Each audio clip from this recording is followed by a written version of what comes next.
Well, good morning, everyone. I'm Kevin Klein, and you just heard from Kira Provenzano of the MGA's Member Services team. We hope those of you who tuned in early enjoyed the Sports Center and recap of college basketball and football. If you want to join us later on, we can cover all sports, including golf. But this morning, we're happy to have Kurt Kuebler and Tom Wallace with us to discuss staffing issues. So I'd like to welcome you all to day 3 of President's Council Week and thank everyone for attending this morning's session. Team development turns into team excellence. The President's Council is traditionally one of the most important days on the MGA's calendar, and given the challenges this year has brought to us all, we've been pleased to be able to offer a week full of informative virtual sessions. The outstanding turnout underscores the great commitment we all have to keeping our clubs healthy and to support we get from leadership of our member clubs. We hope everyone will be able to take something away from today's sessions that will help at your own clubs. The MGA works hard to help our member clubs navigate the challenges and opportunities that the game is facing. One of the ways we do that is by conducting educational programs like today's. With this in mind, I think we have a very full and interesting program remaining for you this week. I'd like to stress that this is intended to be an interactive week. The whole intention of the President's Council is to bring you, MGA member club leaders, together to share and exchange ideas to discuss what we feel are important issues facing clubs in the game of golf. This morning's presentation will be followed by a question and answer period. So again, we encourage your active participation and involvement.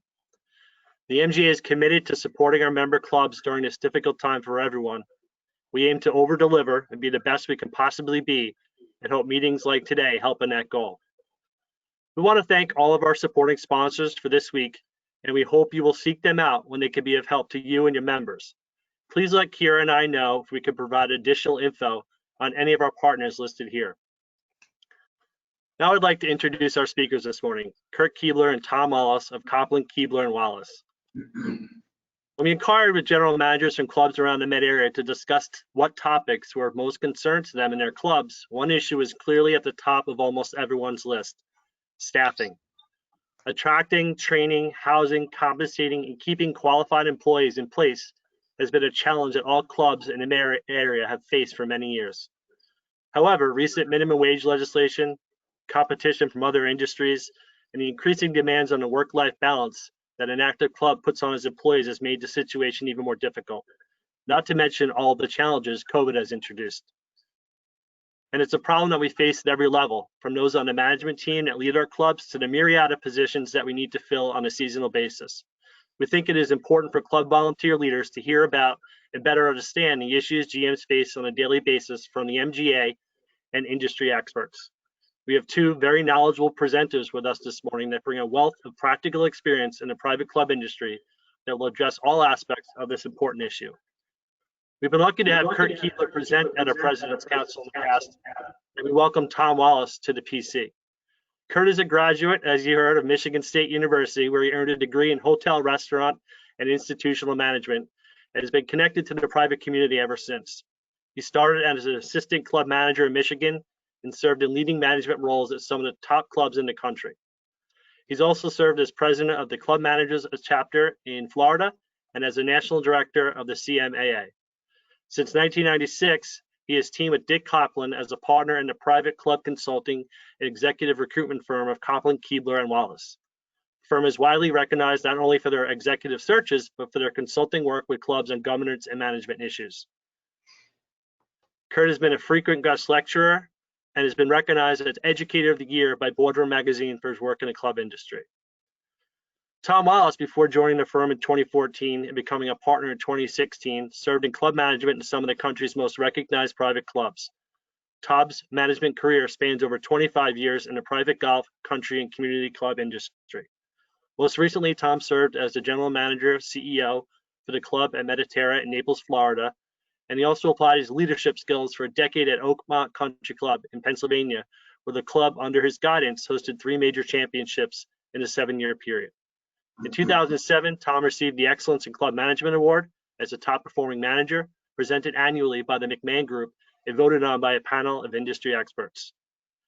His experience in transformational leadership and is recognized as the architect of some of the most loyal and high performing teams of associates during his management days, has provided countless clubs, managers, and directors with helpful and necessary clarification of goals, objectives, and club culture, establishing outstanding platforms and metrics to success. Kurt and Tom's varied experiences make them uniquely qualified to address these important issues and more. I am pleased to present Kurt Kuebler and Tom Wallace. Thanks, Kevin, and good morning, everyone. I would tell you that we're honored to be asked to participate in this. I'm sorry, somehow my camera got turned off here, but honored to participate in this program with you all today, and a few things that would further what Kevin's nice introduction to us all. And I think most of you know this. This is not an infomercial about us and our team, but hopefully to give you a little bit further confidence that it's also not our first rodeo, so to speak. Dick Kopplin started the firm 24 years ago. His background, Castle Pines, PGA, West Desert Mountain.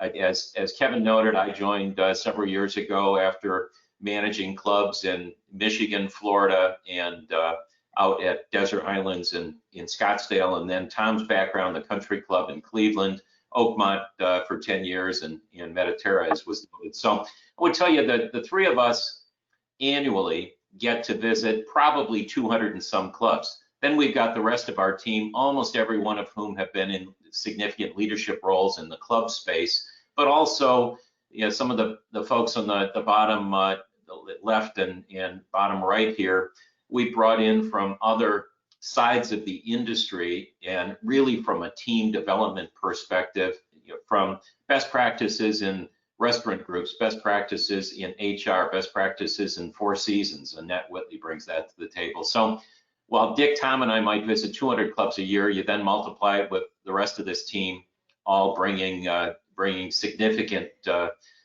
experience to the table. Ted Galleri being the GM of the top city athletic club in the country, Jack Sullivan being former national president of CMAA. We collectively visit roughly 400 clubs a year, and you'll see there's some clubs here that are probably familiar to you. We've done a lot of work in the metropolitan area, and currently doing a lot of work in the metropolitan area. So we get to visit and see what's happening.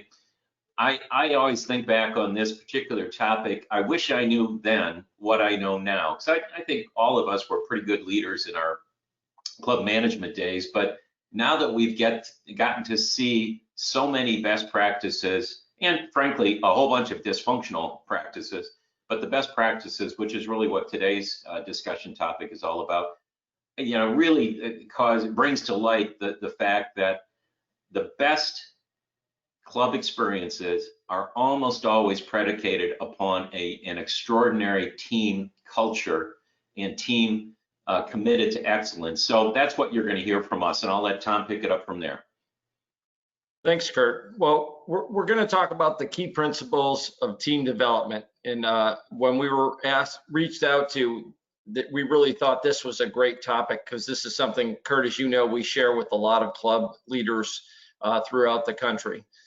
Why is it that some clubs really get it right when it comes to hiring and team development and getting the best and brightest, and why do some people struggle with that? So we're going to cover 4 areas. The one thing that if you walked away with anything from this talk today, remember that it's all about the people. At the end of the day, you're never going to have a great golf experience, a great club experience, if you don't have great people. We always like to underline that, because great club experiences are always underlined by an outstanding team that makes that happen. We know that it's important to bring in new talent, but we also would tell you that it's really important to take care of the people you have, nourish the retention of the employees you have. It's much more financially wise to keep the great people you have, make sure they're happy.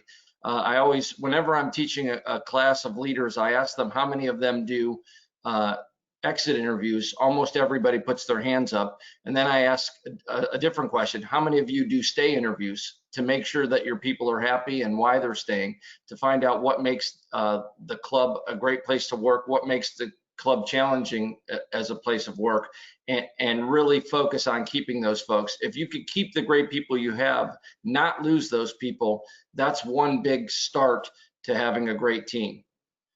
We're going to cover 5 topics today.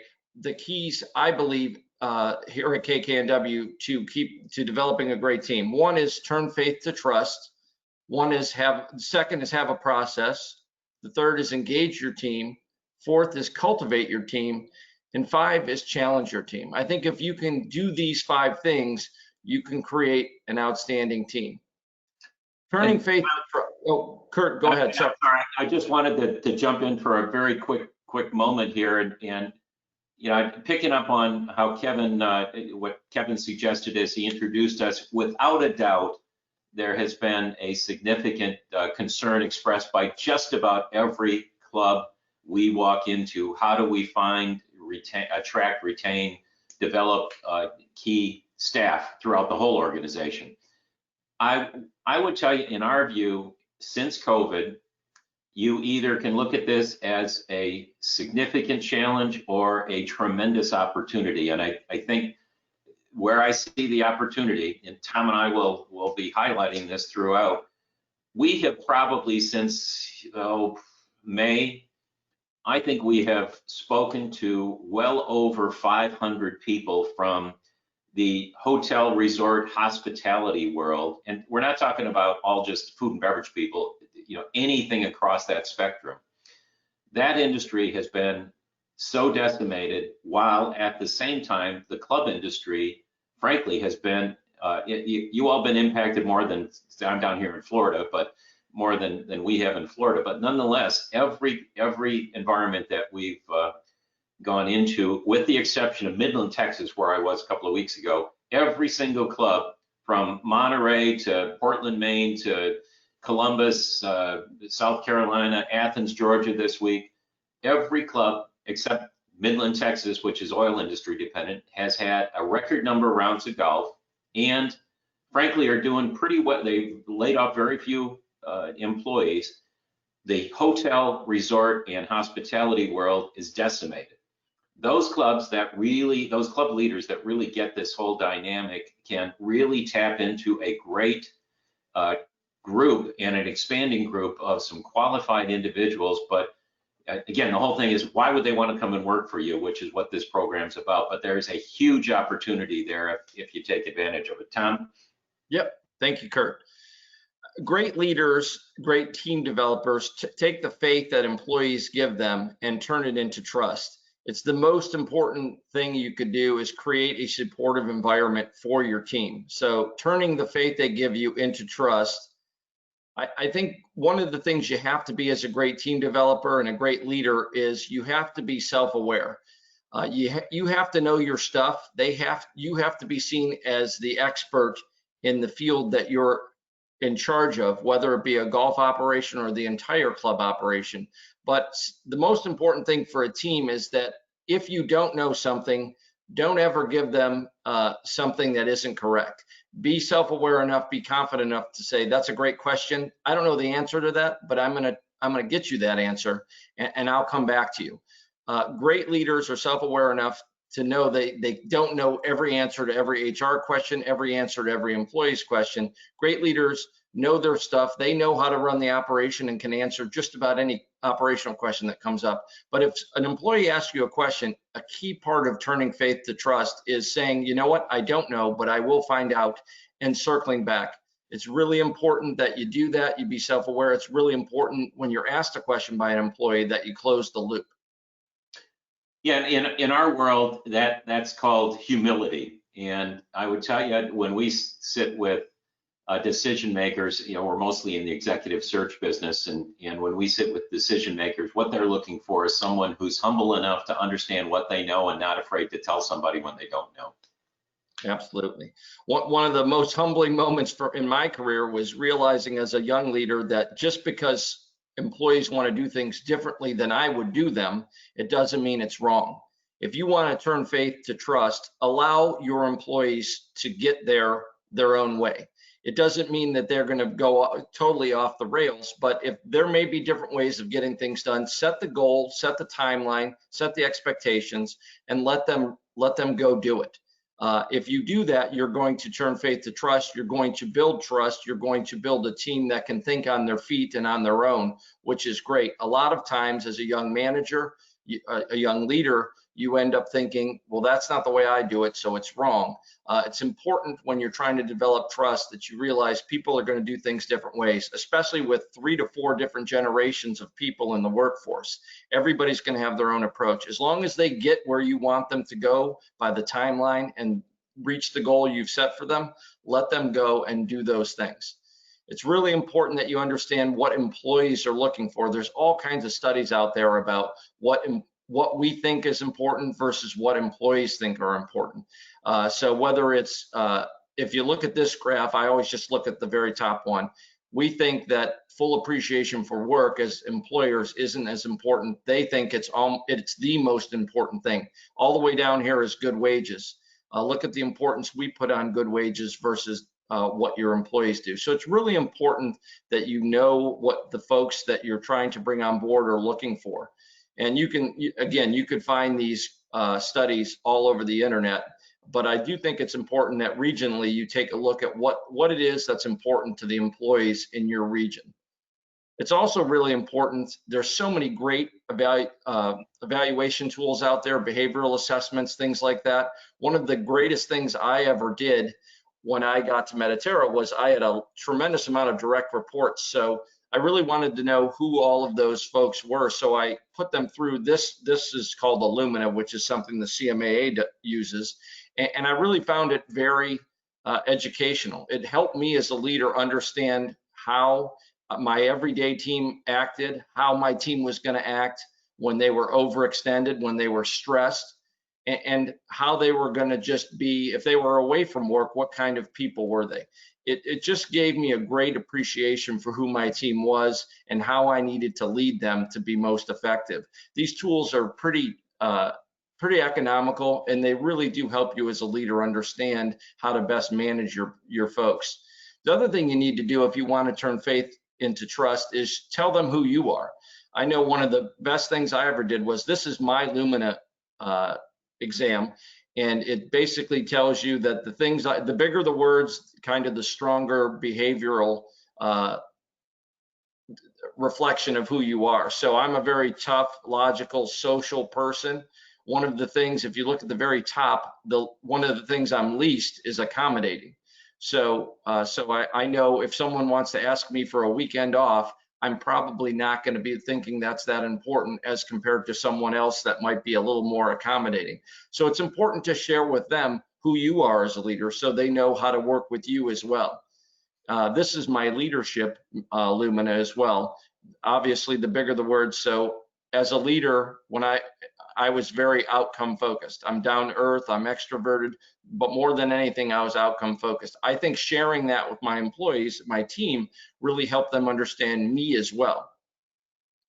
And the last thing under turning faith into trust is, with everything going on right now, COVID, and who knows what the economy is going to do, there's civil unrest. This is the time for you as a leader of a team to really show your stuff. I'll let Kurt talk a little bit about what's going on in the industry, what there's 2 ways boards are going. They're either super disappointed with their leadership and how they've handled COVID, or they're super happy with how their leadership has behaved and reacted and taken care of the club during the crisis. Kurt, I don't know if you want to pick up on that, but we've certainly seen great managers, great professionals really get a lot of accolades from their board, but we've also seen it go the other way. Well, and I would tell you, we're probably right now as busy as we've ever been as a firm, which means clubs are calling us, partially because somebody's moving to a better job, partially because somebody's retiring, but a fair number of them are because the leadership, the volunteer leaders that are the decision makers of who's going to lead in a paid position, our organization, have made some decisions really based on reaction to COVID. And as Tom noted, it's brought out the best and worst out there. I think the best way for me to describe it is really to say there are an awful lot of folks that we've come to identify during COVID who really wanted the title, didn't want the responsibility that goes with the title. Volunteer leaders at this point in time are looking for somebody to be the expert in the room. Now, it was changing every day for all of us in any state out there, the daily new protocols that we had to react to and so on. But I would tell you, way too many boards called us and said, if we weren't doing it, our leadership team would have just as soon preferred to shut the club down rather than finding ways to accommodate safely us as members and to communicate to us as members what's going on. Too many club boards have said to us, we had to write the protocols, and Tom and I are going, what? You had to write the protocols. You've got another day job, and this is the full-time role of somebody in the industry. They can get information from the MGA, CMAA, GCSAA, NCA. They're acronyms on steroids that are providing information out there, and you as a volunteer leader had to take on that responsibility. There is something that's wrong there. So I would just tell you, Tom noted at the beginning of this section, self-awareness is really critical, and I think all of us in our teams, interestingly, it's kind of fun to look at Tom's Lumina results there, because I've got to remind myself too at times, how we best interact, because mine doesn't look quite the same as Tom does. So we've all got to do the same thing in our organization, and it's just a good reminder to have that self-awareness out there. Yeah, Kurt, that's a great comment. And we took the predictive index a couple weeks ago, and you, Dick, and I compared who we are and how we can best work with each other. So it's ever evolving, and we're constantly learning as individuals and as a firm, and you have to be doing that as a team leader and as a club leader as well. The second thing in team development, you have to have a process. There are a few key processes you have to have in place. I have found, I was once stumped by an intern when I was in Naples that asked me how I planned to develop her as a leader. And I had a lot of words, but I didn't have anything on paper.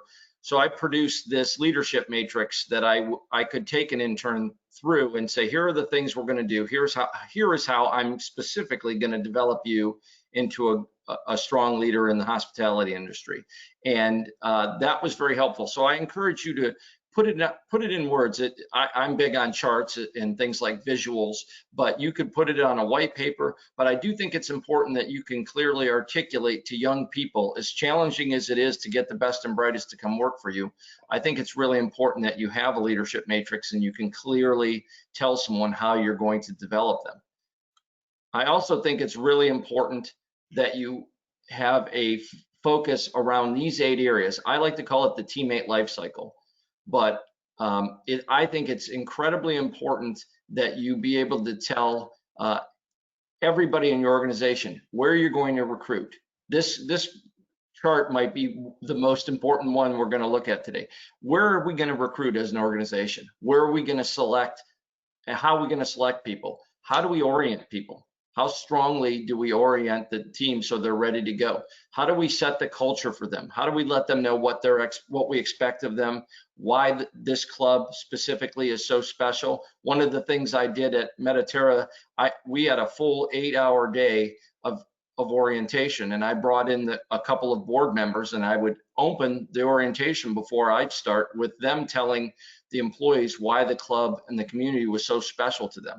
That really set the tone for what we were doing there and why we were there. Training and development. How serious are you about training and development? What do your training manuals look like? What do your checklists look like?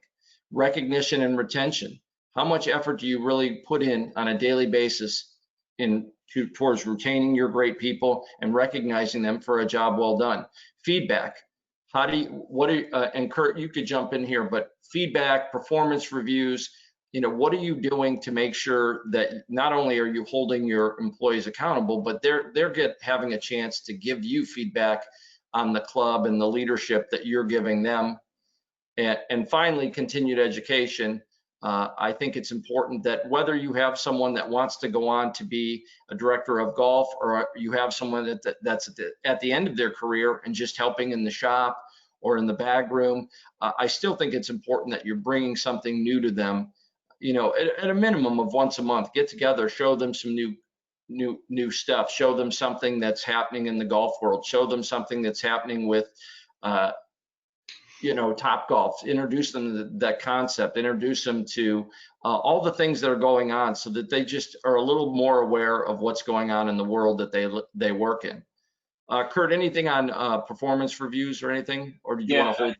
Okay. Yeah, thanks, Tom. And I would suggest to you, as Tom noted, this probably is the single most important slide in this whole deck. If you don't have a game plan for every one of these 8 life cycle components, you're probably missing a tremendous opportunity to really positively impact your operation.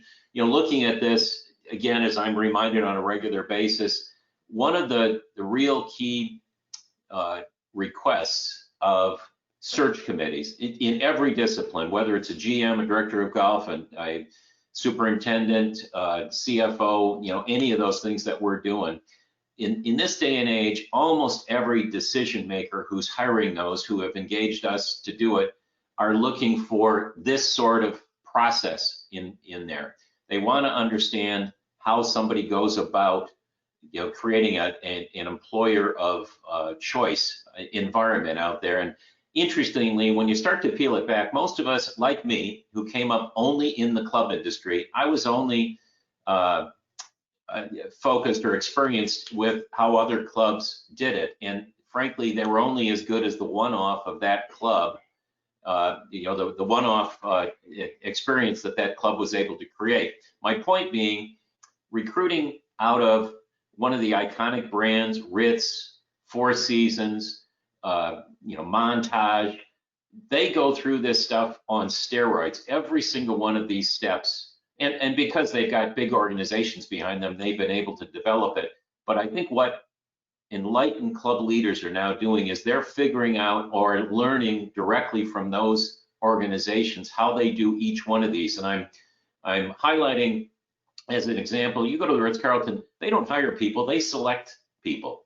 And it's really a nuance. You know, as many of you know, there are no problems in the Ritz world. They're all opportunities to create a new experience or a more loyal customer in their world. The feedback piece, Tom, and I'll let you go on, but the feedback piece there, though, clubs now are asking almost every time, and it's a new generation of board members on clubs, so they're more used to this in their own businesses. They're asking for performance management systems. We have to identify accountabilities, we have to identify measurables, and we have to then focus on how people are doing against those. It can't just be, what have you done for me lately, or you make me feel good without any criteria behind it on that feedback system, or you don't make me feel good on that feedback system. There's got to be a thoughtfulness to the performance management system, but every piece of the puzzle. And Tom, one other thing, as I'm looking at this that I noted on my notes here, one of the most impressive things that I've seen out there coming from that resort iconic brand world that I've seen really high performing clubs adopt now is the daily lineup.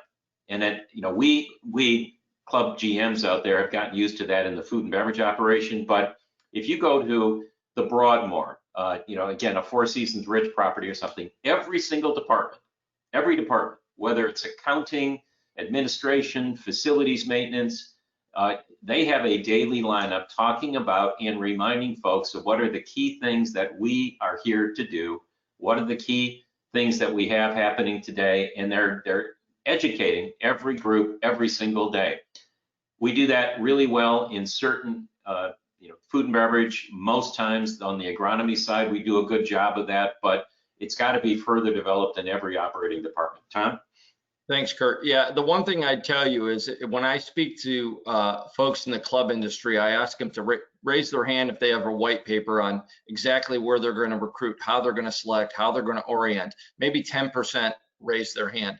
If we get an opportunity to speak to folks from Discovery Land, Ritz, Four Seasons, Omni, 90% of them have white exact policies and processes in place for all 8 of these. So I think we've lagged behind in the club world, but I think we need to catch up. I think we have a rare opportunity. I think clubs have a chance to really catapult themselves as an employer of choice for these folks coming out of the hotel industry and resort industry, but they're going to have an expectation around these 8 life cycles. So just something to note.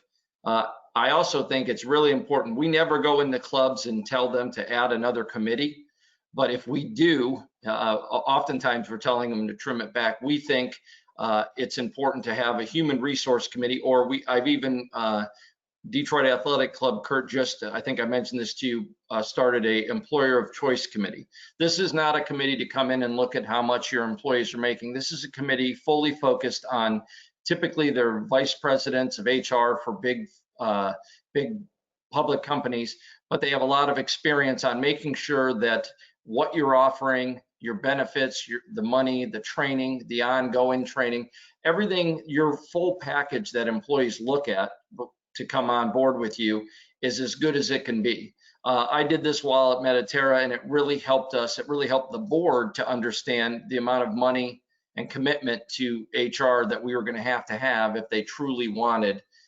a exceptional member experience. It all starts with the people, as we said. So I would encourage you to look into, you could talk to Charles at Detroit Athletic Club. You can talk to us. I have a charter that I can share with you, but I think you really need to pull on your membership, get a couple of great human resource executives and have them help look at what you're doing to attract and retain the best and brightest. I know they'll have helpful stuff for you, and they will help you as a membership group keep it in front of the board and make sure the board sees it as important of an issue as we know it is. Culture. You have to have a great culture. Dick Kopplin always says it's the way we do things around here. And that's his simple explanation of culture, and I think it's great. I think there's some components of culture, and I'm going to run through them very quickly. And some of this is a little redundant as we'll move through, but you'll understand why. I believe there's 6 C's to culture. First one is clarity. I think there has to be clarity as to who you are as a leader to your team. I think there has to be crystal clear branding, what you expect, what's your vision for that department, what's your vision at the club, what's your mission. And I think it's important to have brand loyalty and be proud of your brand. I think putting your logo on as many things as you can is really important. Be clear about who you are, be clear about who you're there to take care of, and be clear about what you want to be as a club. You know, what is it that you want to accomplish as a golf operation? What is it that the club wants to accomplish as a club? Do you want to be the best golf operation in your region? Do you want to be the best golf operation in the country? Whatever it is, make sure your employees know. There's 2 cultures at a club. There's the culture that the members experience, and then there's the internal culture, which basically you can't have a great member culture if you don't have a great internal culture. And you get that by making sure they're crystal clear what you expect and what you want. I always reflect back to asking an employee, what makes the club special? Tell me why you work there.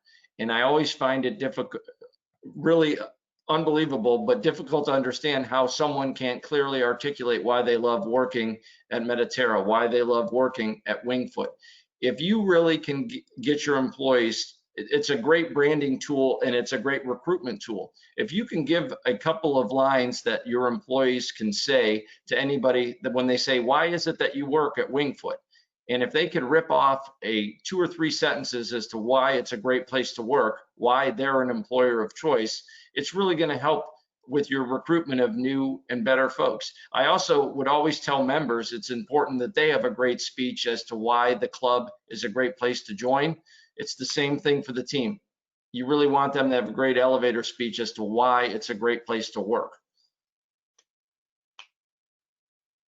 Communication. I'll let Kurt jump in here. One of the things I would tell you is the communication for a culture is important. You need to, as a leader, be able to communicate up to the folks that you report to and to the boards and the committees. And you also need to be able to communicate down. I know one of the things, we had a very rough start with the team at Mediterra. We almost went through bankruptcy. And I invited all the employees. Any employee was welcome to come to the weekly staff department head meeting. And I did that because I think there was just so much miscommunication about what was going on, and I was coming in to get rid of everybody and restructure the staff. And I just wanted them to know what we were talking about. The first couple of months, a lot of people attended. By the time the third or fourth month came around, the hourly employees stopped showing up, and we just got back down to business. But it was really important I opened those meetings up because I wanted them to know, here's what I'm trying to do. I haven't been sent here to fire everybody. I haven't been sent here to liquidate. I've been sent here to rebuild this team and rebuild this club. But opening those meetings and communicating up and down is one of the most important things you can do to create a great employee culture. Kurt, I'll let you jump in just about the power of education and how important it is to be able to push up the education to the committees and board and also to the team. Yeah, thanks, Tom. And I think Tom's heard me say this to the point of nauseum, I'm sure, but you all in the Northeast can appreciate this. You'll remember Cy and Marcy Sims getting on their commercial up there and talking about Sims department stores, and you probably remember their tagline, an educated consumer is our best customer. Now, we believe that's really what communication is all about. It's an opportunity to educate every constituency as often, as frequently as you possibly can. The more you take that to heart, the more likely you have no misunderstanding of who, what, where, when, and why. Now, I know some of you, or most of you may know, Cy and Marcy Sims went bankrupt. So while it's my favorite tagline, it may not be the best tagline to focus on, but that communication piece is critical. And ultimately, if you break it all down, communication is all about making sure, as best one can, that the person or people to whom you're communicating actually understand what the message is. So it gets back to that clarity piece that Tom talked about too. But every opportunity, that means every potential new staff member, every new member, anytime you can, how do you orient them and educate them as to key expectations, priorities, aspirations? So communicate, communicate, communicate. Thanks, Tom? Kurt. Yep, collaboration, another C of culture. Kids today, I remember I was one of the first club managers to allow my team to have their phones on them. They couldn't take them out, obviously, when they were on the floor, but I felt it was really important that they stay connected. As you know now with young people, everything's done. They can't even play video games without talking to one another. You see all the people that have to share what they're eating. They're a very connected generation. So you have to allow them the technology to be comfortable. If they're going to be working weekends and nights and all the things that take them away from their social lives, I think it's really important that you allow them to be collaborative through technology in an appropriate place and time. But I think the days of having employees lock their phones in their lockers is probably behind us. I think young people struggle if they don't feel connected. Collegiality. I think it's really important that you create an environment of fun. You know, you make sure that the team knows one of the core pillars of the team is having some fun. Make sure that everybody knows who everyone is. There's lots of fun ways out there. At Mediterra, we did caricatures of every employee. We had them in a hallway where everyone ate lunch, so everyone could learn a little bit about everyone. And as you see in the caricatures, there's a little bit about Art down in the left corner. He's obviously in housekeeping, but he loves fishing, and he also loved his black sports car, which he kept very polished. Carmen at Mediterra has changed it over now, where every year he takes a picture of the team and he has them hold the Mediterra logo. He asks them their favorite food, their favorite movie, and he just posts it. That's the same wall that we used to do the caricatures on. Just a way of connecting the team and letting them know, one, we want them to know one another and what one another's interests are and passions, but we just want to make sure they know they're important to us. I always, go ahead. Oh, please, Kurt, go ahead. I'm sorry, just back on that for a quick moment.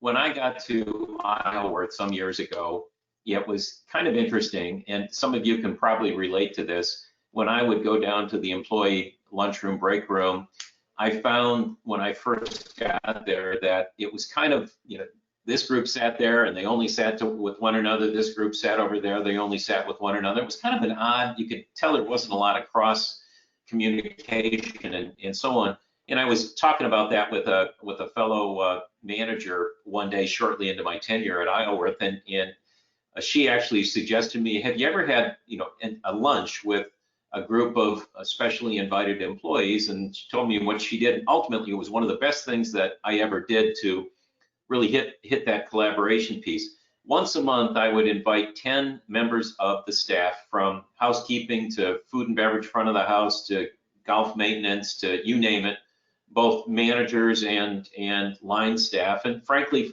we sat in the boardroom and they got served lunch professionally. And for some, it was the very first time that they had ever sat in that kind of an environment. And I got to sit there and talk about the vision of what we were trying to do at Isleworth. And then I had everyone sitting around the table do a brief introduction of themselves. And it happened 3 times that people that had worked together at the club for several years had never engaged with one another, to find out that they 3 of them grew up in the same town. One was, 2 people were from upstate New York, 2 were from, I think, Indiana, and 2 were from Michigan. They had never known that they had grown up in the same town, and they had all these common friends.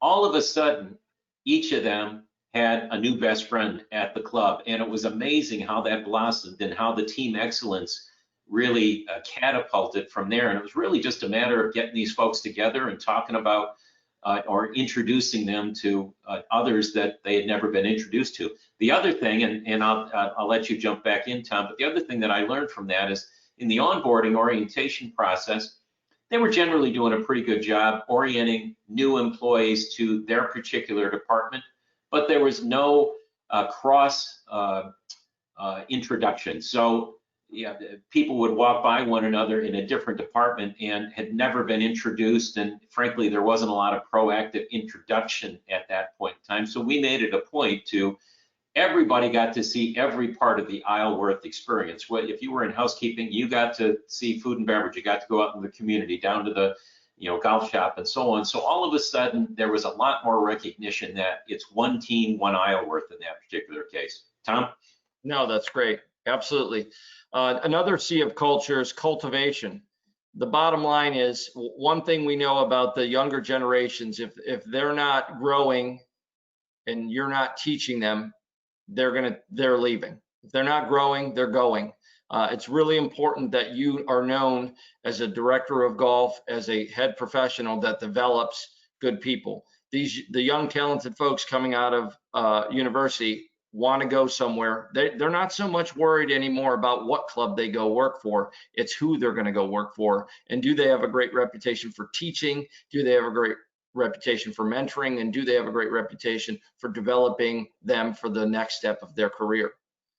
And finally, challenge, which we're going to talk a little bit more about. One of the things I did at Mediterra was come up with a think tank, and I use personal experience because I think those are the best to hit home with you all. But I had this think tank outside of my office where I encouraged and actually gave $20 gift cards to any employee that could bring a good idea that the team voted on as a good idea that either improved the employee's life at the club or the members' lives at the club. And we did that for about 2 years before I joined the firm, and we probably changed about 25 programs, either that improve the members' experience or the employees' experience. So you have to make sure you're creating an environment, challenge them, say, listen, I'm looking for you as a team to challenge me, and I'm going to challenge you back. How do we make this club experience better for you and the members? And reward them when they come up with ideas. We'll talk a little bit more about that. Engagement of your team. This is so important. One of the most important things. What is employee engagement? The best definition I've ever seen is right here. It's about the mutual commitment between the company and the employee. How committed are you to them and their development and their enjoyment of their job? And how committed are they to you and the club and your vision of what you want to accomplish in your department or at your club? One of the things we had, this was right across from the think tank, was a teammate recognition and retention calendar. And every day at 3 o'clock, my HR director and I would go out and we would recognize an employee for a job well done. And so on this calendar, we would write their names, and it was just a constant reminder for me and the team that every day we needed to make a point of recognizing. You should be recognizing multiple people in your departments, but at minimum, I took the time every day to recognize one person, and let's assume I was working 6 days a week most of the time. So almost 300 times every year, I was taking the time to go reach out to an employee and thank them for the job they were doing.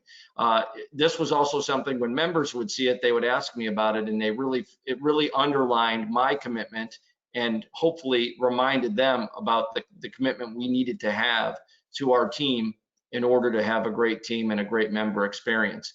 I had this plaque from Andrew Carnegie over the calendar that said, "Take away my people, but leave my factories, and soon grass will grow on my factory floors. Take away my factories, but leave my people, and soon we will have new and greater factories." So just a reminder, again, like we talked about at the beginning, it's all about people. I would always ask, another thing that always shocks me is how many of us, we talked about stay interviews and exit interviews, how many of you are just surveying your employees to see how happy they are with the job that you're doing as a leader and how well the club is taking care of them? Kurt, do you want to talk about employee net promoter scores briefly? Yeah, it's kind of interesting. And for those of you who aren't familiar with Net Promoter Score, it's a one-question survey that, again, can help to gauge how you're doing as an employer of choice. Let's say, for example, that one question is based on your experience at Mediterra, I'll use Tom's Club, how likely are you to recommend to a friend, neighbor, and acquaintance that they come and work at the club? So on a 1 to 10 scale, 10 means absolutely as quickly as I can. 1 means there's no way in heck that I would ever do that based on my experience here. So to calculate an employee net promoter score, it's very top box heavy scoring. And really, this is what Lexus, Ritz-Carlton, Four Seasons all built their business models on, their employee business models on. You are called a promoter if you take that question and you answer it a 9 or a 10. You're really committed. You strongly believe in what you're doing and who the organization is. If you mark it a 7 or 8, you're what's called a passive, and frankly, you don't count. And if you're a 1 through 6, you're called a detractor. You don't feel strongly enough about this that you would be willing to commit to that top box heavy scoring. So to determine your employee net promoter score, you take the promoters, the 9s and 10s, less the detractors, 1 through 6, based on the response to that question.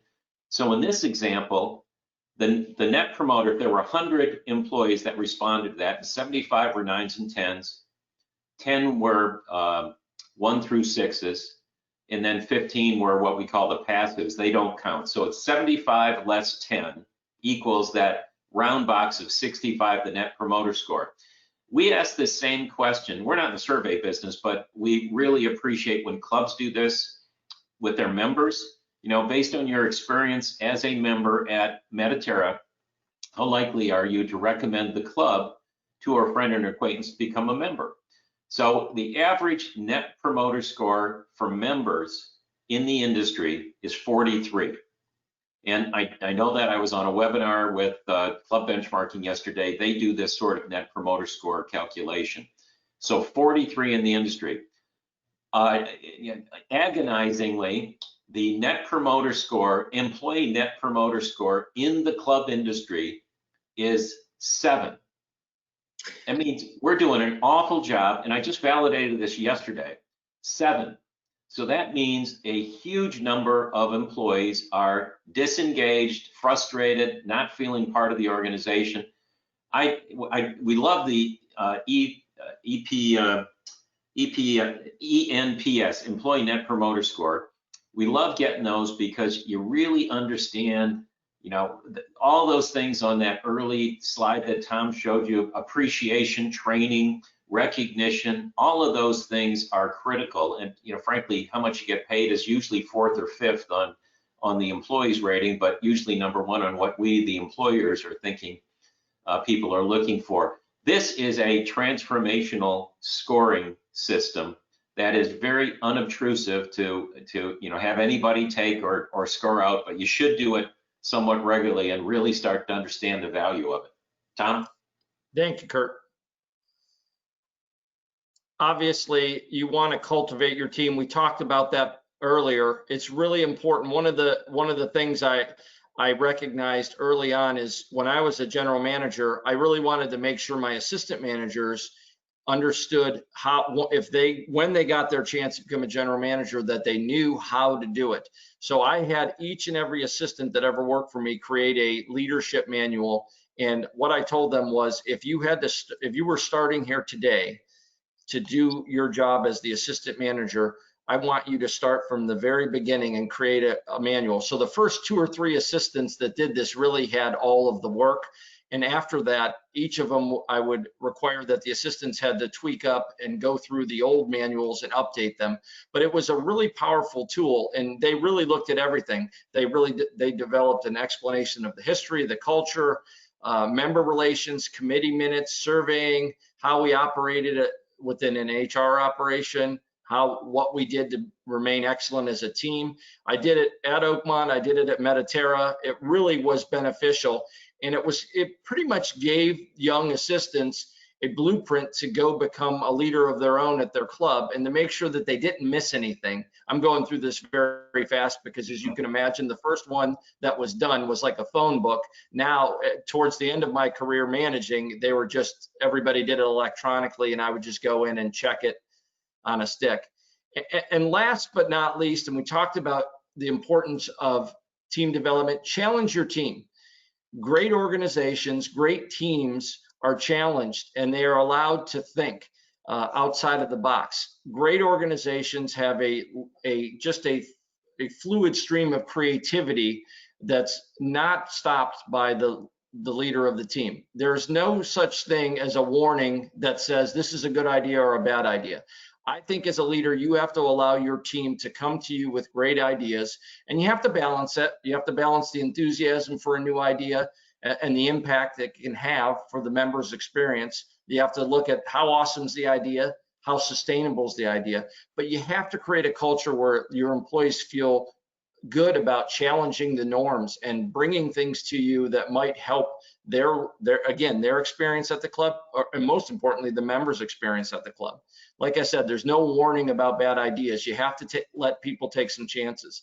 I look at some old products that really never took off. I always think of cocaine, the energy drink, didn't really take off, but it is a big industry. There's some, in the 1980s, a company came out with dog water, which was just bottled water for your dog. It never really took off. I could see that working in like the LA area maybe, but maybe not anywhere else. The Yugo was a great idea. Great, everybody can get a brand new car. The only problem with the idea was the car was terrible, and they didn't last very long, but a great idea nonetheless. The McRib, I'm always baffled by the McRib. It doesn't sound very appetizing, but one of my executives at Mediterra one of my board members was an executive at McDonald's, and he said they made millions. Every time they reintroduced it, people lined up at McDonald's to get their McRibs. People loved them, but somebody had to sit in a room with a bunch of other chefs at McDonald's and say, why don't we do a rib sandwich? And I'm sure it wasn't met with a lot of excitement, but again, an outside the box idea that's been great for the company. Sometimes you're going to get ideas that are ahead of their time. Pepsi in the 1980s came up with a Pepsi AM, which was 4 times the normal caffeine of a regular Pepsi, and it bombed, and Pepsi lost a lot of money on that. But how big? It's basically an energy drink before its time. Now the energy drink business is a multi-billion-dollar business. So sometimes ideas are just ahead of their time. And I always reminded my teammates that even Coca-Cola, the biggest flub in US business history was the New Coke decision. It ended up costing the CEO his job. However, Coke never really missed a beat, and they still have just about the same share of the soda business that they did when they made the mistake of producing New Coke. So I underline the New Coke story as a way to say to employees, listen, even some of the biggest businesses have had the biggest failures, and they're still here. Clubs are the same way. You got to put the bumpers up. You don't want them throwing gutter balls, but they're not going to always throw strikes either. But you got to allow your team to give you some ideas, give you some feedback, bring things to you that might work, might not, but you have to try it. And young people want to go to work for a place where they feel like their voice can have an impact. So it's really important to remember you have to challenge your team. You have to let them know it's okay to question things in an appropriate manner and be creative. Creativity is one of the things that the young millennials really want to have in their jobs. So just keep that in mind. So what have we learned today? Hopefully, I hope we've learned that you need to, as a team leader, if you want to have a great team, you have to turn faith into trust. You have to be self-aware. As a leader, team must know their stuff. You as the team leader must know your stuff. You have to have process. I talked about the 6 C's of culture. Employee engagement is not optional. It's absolutely a necessity. Development must be constant and clear for your team. Ideas and feedback drive successful organizations. And you have to be an employer of choice in every way if you want to have a great team and to retain the best and brightest in the industry. Any questions? I think we're pretty close to on time, so I will open it up if there's any questions. Or Kurt, if you have any closing comments. I think you summarized nicely. Let's see if there are some questions for us. Yeah, Kurt, Tom, thanks. It's Kevin, and everyone that's on the session, we're going to unmute you. So please, if you have any questions for either gentleman, speak up. I'm sure they'll be happy to answer any questions you have. While we wait, guys, just a question. You touched on recruiting and selection. You know, we talked about this. It was a topic of the general managers, but a lot of the hospitality graduates why aren't they coming to the private clubs? You know, is there an issue with that recruiting and selection? And what are some programs maybe you've seen that have been successful in transferring those graduates to the private club industry rather than to the riches of the world? Yeah, Kurt, I'll jump in on this one. I remember going to Naples and just the competition down there and going to job fairs and getting my butt kicked by Ritz-Carlton and all the other strong resorts down there. I think, again, it gets down to getting out in front of those talented young people and letting them know that you're really interested in them and developing them. And I think you have to, all those 8 things on the teammate life cycle, I think you need to be able to clearly articulate your plan for them. Millennials want to see you, they want you to take them down the road. What's the next 3 years of my life going to be like working at this organization? I think the club industry now more than ever has a great opportunity to snag some of those folks that may have gone the other way in hospitality because we're more stable. More than anything now, I think it's important we underline that. Kurt? I would jump in there, Kevin. It's kind of interesting. You know, Tom and I and most everybody in our firm are pretty active presenters in CMA. There's some ongoing education called BMI. With the PGA, obviously, there's a number of ongoing educational programs, and all the acronyms have something out there. We've started to realize too, in just on the hospitality side, when I was at Michigan State, you know, I'd start interviewing.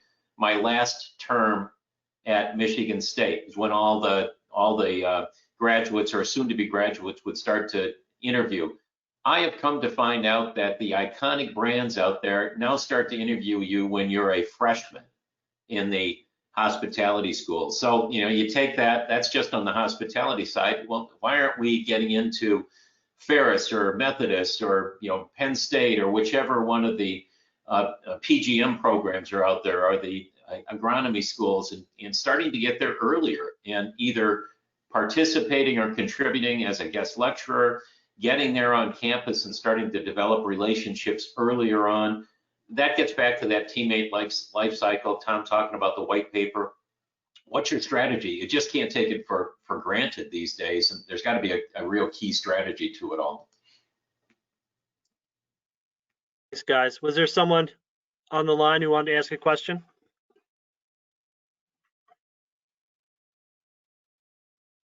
We put them all to sleep, Kevin. I don't think so. I think, go ahead.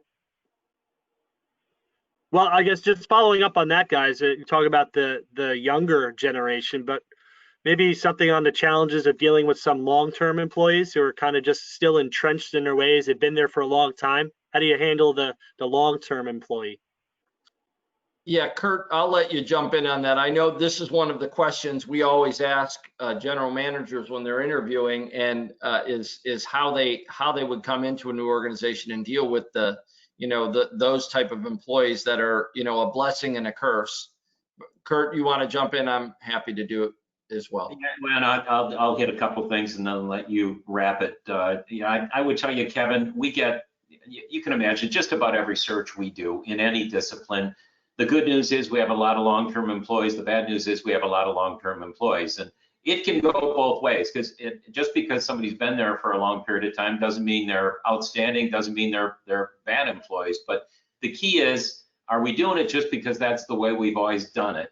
Are we self-reflective enough to recognize that there may be a better and therefore enhanced or improved way of doing it, and having an open mind to stay on that continuous path of that continuous evolution to excellence is I think how we describe it.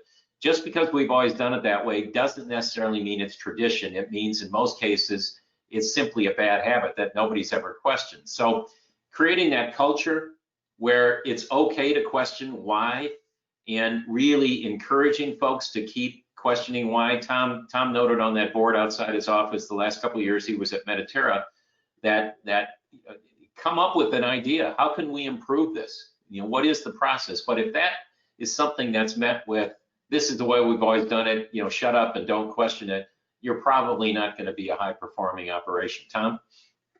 No, that's just it. I think it's important. In the reality is, if you take an employee, long-term employee, through a process and they just can't get on board, I think it's just imperative that you're communicating what you're doing and how you're trying to get them on board. At the end of the day, though, you never want to move an employee on, but you also, if you're trying to be an employer of choice and trying to create a great culture, at some point you have to deal with those folks, and that oftentimes they will get on board. But if they don't, I think it's important that you connect with your leadership and make sure they know that you're going to give them every opportunity to get on board. But at the end of the day, if you can show the leadership of the club how they're impacting negatively the culture you're trying to build, I think they'll be supportive of helping you move that person on. Any other questions? Thanks, guys. Sure. Questions from the participants?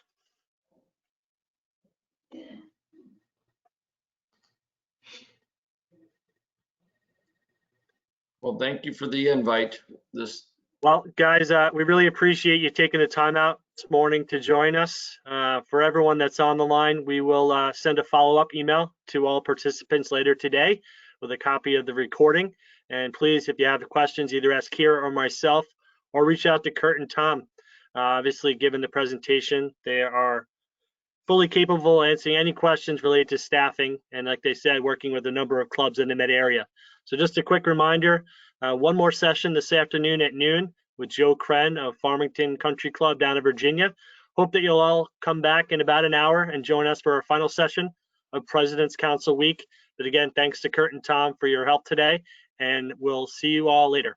Thank you. Kevin, thank you. And I'd encourage anybody who's on the line. Joe Kren has done an awesome job at Farmington Country Club, and try to be on that when he's really done some great community, sort of team building with the community at Farmington Country Club. A really good, I haven't seen this program, but I know what he's done firsthand down there. So it'd be worthwhile to be on that presentation as well. Thanks, Kurt. Looking forward to it. Haven't had Joe before, but like you said, a lot of good stuff in the industry about Joe and what he's done down there. So hopefully you'll all tune in. But thanks again to all you guys for joining us, and to Kurt and Tom. We'll talk to you soon. Thanks. Thank you all.